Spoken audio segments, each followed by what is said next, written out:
10:47, lo vamos a saludar a Pablo Chaliú, él es economista, es presidente del Consejo Empresario Nacional. Hola Pablo, ¿cómo le va? Buenos días, Iván Rodríguez lo saluda. Todo muy bien, buen día.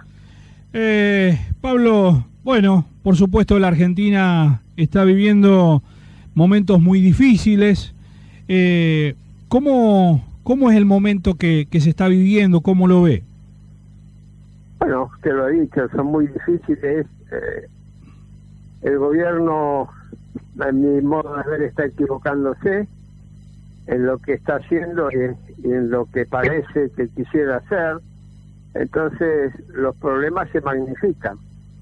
Veníamos con una crisis heredada, grave, muy profunda, y bueno, se le unió a eso la pandemia, la cuarentena, pero el gobierno no está haciendo lo que tiene que hacer como para normalizar rápidamente la Argentina y ponerla en el camino del crecimiento, que al fin y al cabo es lo que me parece que queremos todos, ¿no? Así es. La Argentina siempre me parece que en esta cuestión de económico siempre se han atado con alambre las cosas, bueno, y a todo eso encima cayó la pandemia, ¿no? Claro, pero acá no están atados con alambre, es peor todavía el asunto, acá hay muchas equivocaciones. Fíjense lo que pasa en el mercado cambiario. Dejaron llegar la situación a un extremo en el mercado cambiario, un extremo en el cual, si seguíamos como seguíamos, nos quedábamos sin reservas, y eso sí que es una crisis, una explosión de crisis. Se generó un debate entre el ministro de Economía y el presidente del Banco Central, y lo notable de ese debate es que los dos estaban equivocados. El ministro de Economía dijo, no toquemos los $200, tengamos paciencia que esto se va a solucionar, y el presidente del Banco Central, viendo cómo se le fumaban las reservas, dijo, no muchachos, vamos a hacer algo acá. ¿Y qué dice el presidente del Banco Central? En vez de atacar las causas de por qué la gente quiere tener esos dólares, se dedicó a atacar los efectos. Entonces, fíjese, el ministro dice, esperemos, parece que es un verbo que le gusta mucho al ministro de Economía, esperar, mientras que la gente se desespera, ¿no? Está angustiada, algunos perdieron su trabajo, se pierden las empresas. Bueno, y el presidente del Banco Central toma una serie de medidas que atacan los efectos y que en definitiva van a traer más problemas de los que quieren solucionar. O sea que estamos realmente mal. ¿Cómo vio el arreglo de la deuda? Bueno, a ver, primero, muy bien en el sentido que se evita el default, que es lo peor que le podría haber pasado al país. Empecemos por ahí. Ahora, la negociación en sí demoró demasiado. Y yo recuerdo perfectamente bien, porque tenía además datos de gente que sabe todavía más que yo sobre la posición de los acreedores externos. Yo no tengo ningún contacto con ellos, pero los que sí tenían. Empezamos la negociación, el gobierno diciendo, yo me planto en 42, 43%, algo por el estilo, y los acreedores externos, por lo menos las informaciones que tengo yo, hubieran cerrado al 50%. Cerramos al 54% después de una demora que nos trajo muchos problemas. O sea, muy bien, evitamos el default, vamos adelante. La negociación en sí no fue tan extraordinaria como algunos quisieran ponerla, ¿no? Uno, por supuesto, siempre seguía a través de los medios de comunicación y los medios de comunicación hay miradas distintas, pero siempre con algún interés, o por lo menos es lo que creo yo. Y por ahí también los políticos no ayudan en esas cuestiones con sus chicanas, que por supuesto no colaboran nada, y en este último tiempo me parece que se ha acentuado bastante más ese tema. Y sí, se ha acentuado muchísimo. Es así como dice usted, yo coincido. Los medios forman su propio partido, sobre todo los medios mayoritarios, Clarín y La Nación. Ellos juegan su propio partido, está muy claro. No hacen un análisis objetivo ni mucho menos equilibrado de la situación. Y los políticos, lamentablemente, como usted dice, se la pasan en la chicana. Pero, a ver, yo le recomendaría al gobierno, al presidente, al ministro de Economía, que se fijen en lo que están haciendo ellos. Porque muchos de los ataques que están recibiendo es porque están haciendo las cosas mal. O no las están haciendo. Entonces, está bien quejarse, yo coincido que los ataques son muy indiscriminados, muchos no tienen sentido, pero también hay que decir es que eso no avala que el gobierno se equivoque o que no haga lo que tiene que hacer. Sí. Cuéntenos, ¿era necesario, no había otra posibilidad, no había otra salida? Me refiero a lo que hizo el gobierno anterior de ir al fondo. A ver, había muchas salidas. Fue un gesto de testarudez, porque cuando ya el gobierno anuncia qué es lo que va a hacer en el 2015, muchos le dijimos en forma muy temprana, mire, este camino nos va a llevar a la crisis, ya lo hemos intentado varias veces, no siga este camino. Pero el gobierno siguió con la apertura indiscriminada, absoluta, financiera. La apertura financiera internacional que hizo este gobierno, yo no conozco otro país que lo haya hecho. La apertura comercial indiscriminada, una libertad de precios sin ninguna clase, digamos, de políticas para orientar y demás. O sea, toda una serie de políticos que estaban asentados en conceptos equivocados. Cuando la economía empezó a funcionar mal, en vez de plantearse, bueno, ¿qué es lo que estamos fallando?, se reiteró, se profundizó y bueno, llegamos al Fondo Monetario. Sí, la historia de siempre.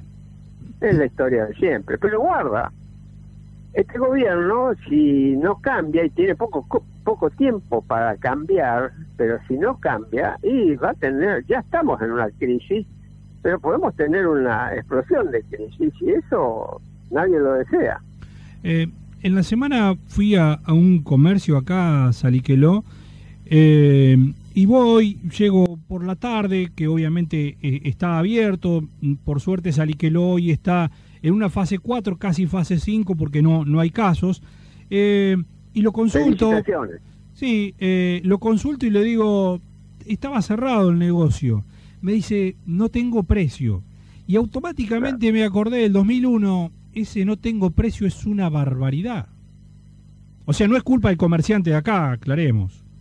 No, claro. Usted se acordó del 2001, yo me acordé de 1989 también. Y del 2001, las dos terribles crisis que vivió el país. ¿Y a cuánto estamos de eso? Y estamos muy cerca. Lamentablemente, estamos muy cerca. Hasta ahora, mire, yo le voy a decir lo siguiente, están dadas las condiciones ya desde hace un tiempo. Sin embargo, todo el mundo se ha portado muy prudentemente y hemos evitado lo peor de la crisis. El punto es hasta cuándo va que los comerciantes, los empresarios, los trabajadores, hasta cuándo se van a seguir comportando prudentemente si el gobierno no toma las medidas que tiene que tomar. Estamos cerca de eso.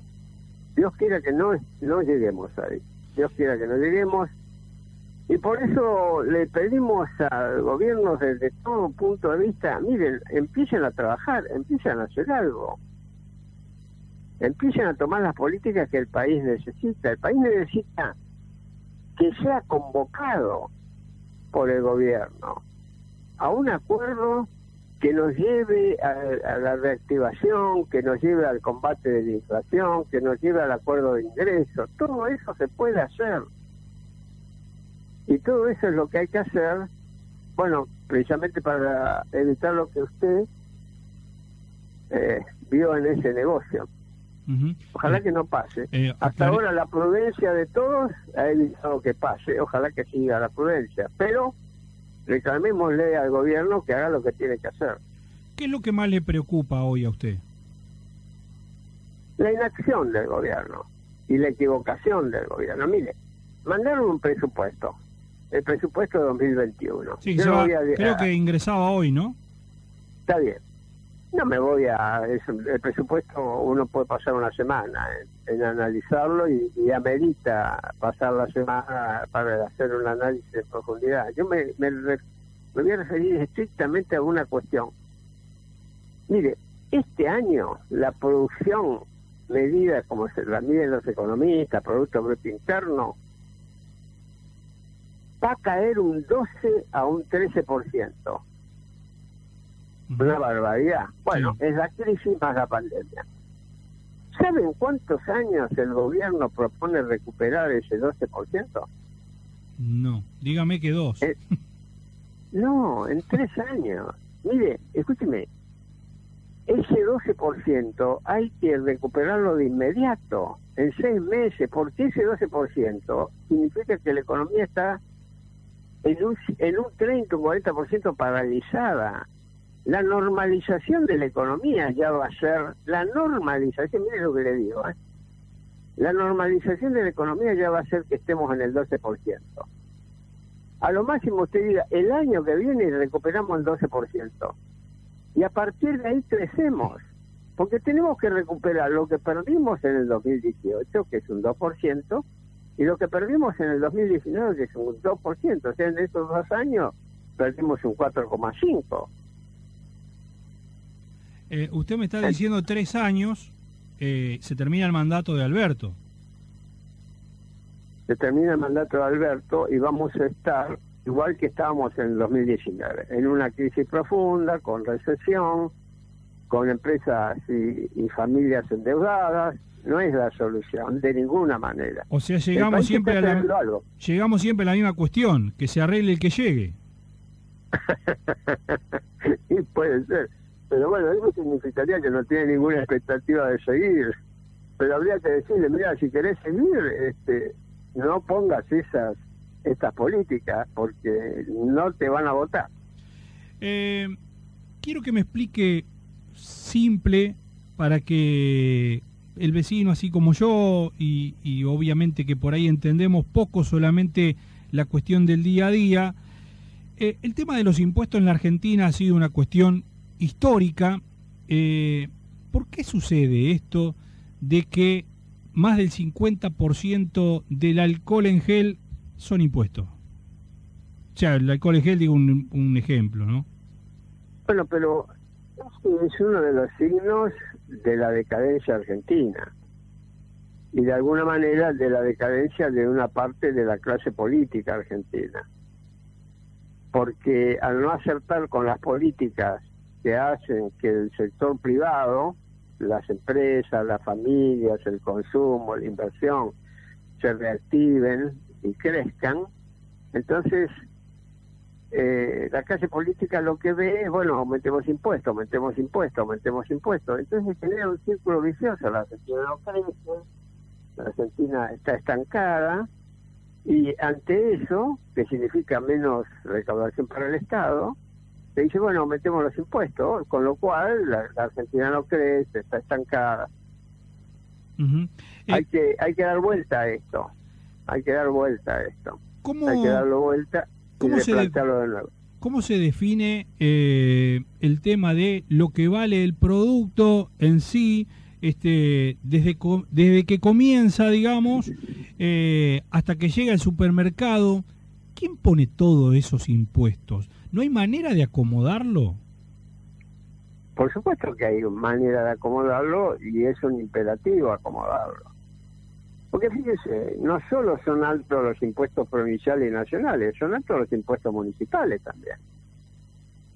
porque mucha gente está pagando alumbrado y limpieza, y no hay ni alumbrado ni limpieza, y la seguridad en muchos casos es privada. O sea, acá hay que hacer una reformulación. Por eso yo le digo, hay que hacer un gran llamamiento al país con una serie de políticas que las tiene que fijar el gobierno. Porque a veces uno dice, bueno, convoquen a todo el mundo. Bueno, bárbaro, no convoco a todo el mundo, vamos a hacer una gran asamblea. Hay una cuestión que hay mucha gente que por ahí no entiende. Cuando se habla de la cuestión del ahorro, de cómo puede ahorrar una persona en dólares y toda esta historia de que si ahorrás en $10 ya sos millonario o no podés ahorrar $10. Y bueno, es una situación que a veces hay mucha gente que por ahí no lo puede entender. Si a alguien le sobra 10.000 pesos, ¿qué hace con esos pesos?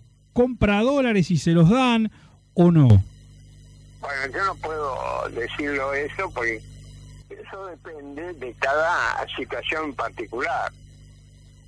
Por ejemplo, usted dice, bueno, tiene 10.000 o 20.000, lo que sea. Dice, bueno, bárbaro, ¿en qué lo invierto? Bueno, pero depende. ¿Cuándo lo va a necesitar? ¿Lo va a necesitar mañana, una semana? ¿Puede invertirlo por 5 años? El problema del ahorro. ¿Por qué la gente, la verdad yo preguntaría, ¿por qué la gente no ahorra en pesos? Y bueno, ¿y por qué no ahorra en pesos? Porque primero por la inflación. Usted ahorra en pesos, dice, bueno, un plazo fijo, 6 meses. Cuando recuperen los 6 meses, por más que le da una tasa de interés, y usted quiere comprar lo mismo que compraba cuando puso la plata en ahorro, y resulta que ya no lo puede comprar. Y eso es inflación. Sí. Entre uno y otro extremo, una inflación. Ahora, también hay otro problema. Usted dice, bueno, bárbaro, la inflación está más o menos quieta, sí, pero de repente el gobierno se le ocurre cambiar el programa o fracasó con su plan económico, le mete una devaluación grande y usted, que creía que iba a ganar, por ejemplo, un 10% de ahorro, con la devaluación termina perdiendo 20% del capital. Entonces, la gente está muy temerosa de ahorrar en pesos. Entonces, o compra bienes o ahorra en dólares. Pero ese es un tema que los gobiernos tienen que tomarlo y decir, bueno, este es el problema, a ver cómo lo solucionamos. No diciéndole a la gente, usted no puede comprar dólares. Es lo mismo que si yo le dijera, bueno, entonces tampoco puede comprar autos o tampoco puede comprar electrodomésticos. Sí. La cuestión del dólar yo se lo planteaba, es porque esta cuestión histórica de que el peso vale cada vez menos, de hecho hoy ya al precio oficial se le ha agregado el 35% por una deducción de ganancias el día de mañana, pero bueno, hoy ya para ir a comprar un dólar oficial estamos hablando de 132, 133 pesos, y sin dudas que es precisamente por ese tema de que la gente no confió ni va a confiar en el peso, por lo menos si no hay un cambio en toda esta historia. Claro, lo que se necesita es un plan integral que sea creíble. Pero ese plan integral que sea creíble, usted tiene que llamar a la sociedad, todos que se encolumnen en los objetivos, pero tiene que ser creíble los objetivos, y bueno, y ahí está. Ese sería. Sí. De hecho, bueno, a ese llamado a la sociedad, más que nada tiene que ver con la cuestión política, de juntarse, de unirse. Yo no puedo entender que una cuestión de la oposición, no de hoy, de la oposición de siempre, no se piense en la cuestión de la gente y obviamente del gobierno que esté de turno, de aceptar a una oposición que venga y diga, mirá, nosotros creemos que va por otro lado, porque uno observaba al comienzo de toda de la pandemia, uno veía al presidente, al jefe de la ciudad de gobierno, de alguna manera unidos, y después empezaron las mezquindades, y bueno, de hecho hoy ya se le ha sacado parte de la coparticipación a la ciudad de Buenos Aires, para ver, no me voy a poner en la cuestión si estaba bien antes, si estaba mal, eso es otra cuestión, pero veníamos bien hasta que aparecieron nuevamente esas cuestiones políticas que a veces no se entienden. Sí, no se entienden. Pero de nuevo, hay que llamar al consenso, no solo políticos, sino social, a los empresarios, a los trabajadores, pero en base a planes. Porque usted tampoco puede llamar a la gente y decir, vengan a apoyar, y usted dice, ¿qué van a hacer ustedes? Y no sé, después vemos. Pero usted no va a encontrar nada. Bueno, ¿qué le diría a la gente, al vecino, como para cerrar, ¿qué se nos viene en lo inmediato? Mire, uno no puede ser demasiado optimista. Yo diría a trabajar, a reunirse, a discutir con los vecinos, a tratar de juntarse, y bueno, y eso, y de actuar, porque la otra cosa que requiere nuestro país es que también la gente, todos nosotros nos comprometamos. Nos comprometemos con la política, con las políticas. Bueno, ahora eso es más urgente que nunca. Pablo, le agradecemos por estos minutos, ha sido realmente muy claro, y bueno, ojalá que esta situación pueda cambiar lo antes posible y bueno, la dirigencia política de alguna vez por todas se ponga de acuerdo. Muchísimas gracias. Muy bien. Dios quiera. Chao, gracias.